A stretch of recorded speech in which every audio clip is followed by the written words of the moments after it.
Œuvre de Maria Valtorta, tome 7, chapitre 492, intitulé À Béthanie, île et fait mémoire de Jean d'Andorre, le 14 septembre 1946. Bien que toujours plus morne, la maison de Béthanie reste accueillante. La présence d'amis et de disciples n'enlève pas à la maison sa tristesse. Il y a là Joseph, Nicodème, Manaën, Élise et Anastasica. À ce que je comprends, ces dernières n'ont pas su rester loin de Jésus et s'en excusent comme d'une désobéissance, bien décidées cependant à ne pas s'en aller. Élise en explique les raisons valables. L'impossibilité pour les sœurs de Lazare de suivre le Maître pour lui procurer, ainsi qu'aux apôtres, ces soins féminins nécessaires à un groupe d'hommes seuls et de plus persécutés. Nous seuls le pouvons. Marthe et Marie ne peuvent quitter leur frère. Jeanne n'est pas là. Analia est trop jeune pour vous accompagner. Quant à Anniké, il est bon qu'elle reste là où elle se trouve pour vous y accueillir. Mes cheveux blancs permettent d'éviter les commérages. Je te précéderai là où tu iras. Je resterai là où tu me diras. Tu auras toujours une mère auprès de toi. Et moi, je ne penserai que j'ai encore un fils. Je ferai ce que tu veux, mais laisse-moi te servir. Jésus se rend compte que tous trouvent que c'est une bonne idée et il y consent. Peut-être aussi, dans la grande amertume qu'il a certainement dans le cœur, désire-t-il avoir auprès de lui un cœur maternel où trouver un reflet de la douceur de sa mère. La joie d'Élise est manifeste. Jésus lui dit « Je serai souvent à Nobé. Tu iras dans la maison du vieux Jean. Il me l'a offerte pour mes séjours. Je t'y trouverai à chacun de nos retours. » Tu comptes repartir malgré les pluies demande Joseph d'Arimathie. Oui, je veux encore me rendre en Pyrée, et m'arrêtant chez Salomon, puis à Jéricho et en Samarie. Ah, je voudrais aller à tant d'endroits encore. Maître, ne t'éloigne pas trop des routes gardées et des villes où il y a un centurion. Eux ne sont pas sûrs, et les autres non plus. De crainte, de surveillance, sur toi et réciproquement. Mais crois bien que les Romains sont moins dangereux pour toi.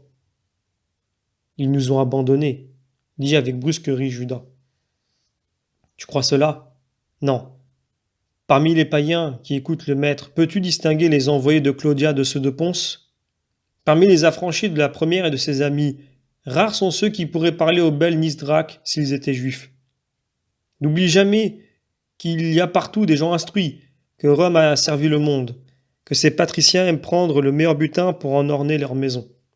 Si les gymnasiarques et ceux qui dirigent les cirques choisissent tout ce qui peut leur procurer argent et gloire, les patriciens préfèrent ceux dont la culture ou la beauté sont un ornement et un agrément pour leur maison et pour eux-mêmes.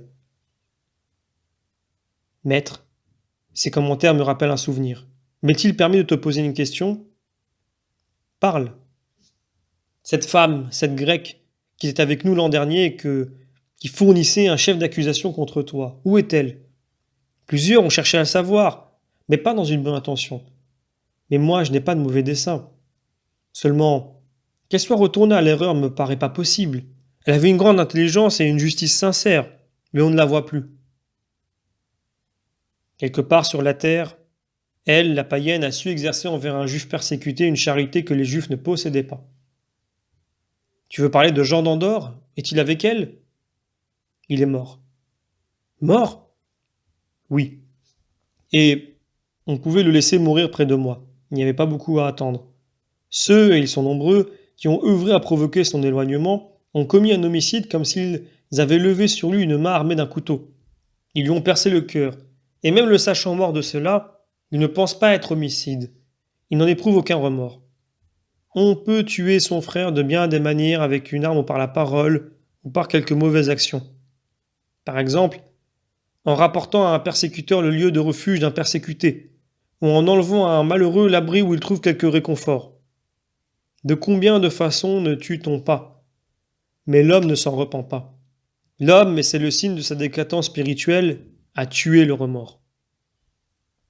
Jésus s'exprime avec une telle sévérité que personne ne trouve la force de parler. Il se regarde du coin de l'œil, tête basse, confus, même les plus innocents et les meilleurs. Après un temps de silence, Jésus reprend. Il faut que personne ne rapporte aux ennemis du mort et aux miens ce que je viens de dire, pour leur procurer une joie satanique.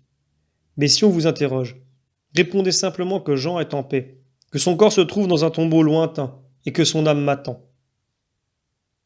Seigneur, cela t'a-t-il fait souffrir? Demande Nicodème. Quoi, sa mort? Oui. Non, sa mort m'a donné la paix, car c'était sa paix à lui. C'est une peine, une grande peine que m'ont faite ceux qui, par un bas sentiment, ont dénoncé au Sanhédrin sa présence parmi les disciples, et ont amené son départ. Mais chacun a ses idées, et il n'y a qu'une grande et bonne volonté qui puisse changer les instincts et les idées. Cependant, je vous dis, qui a dénoncé, dénoncera encore. Qui a fait mourir, fera encore mourir.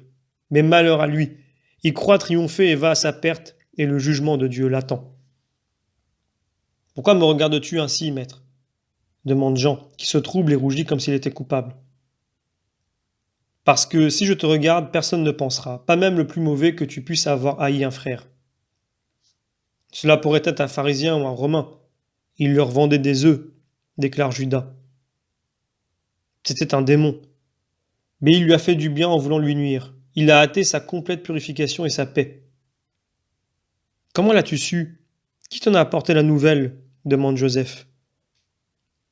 Marie de Magdala intervient avec véhémence.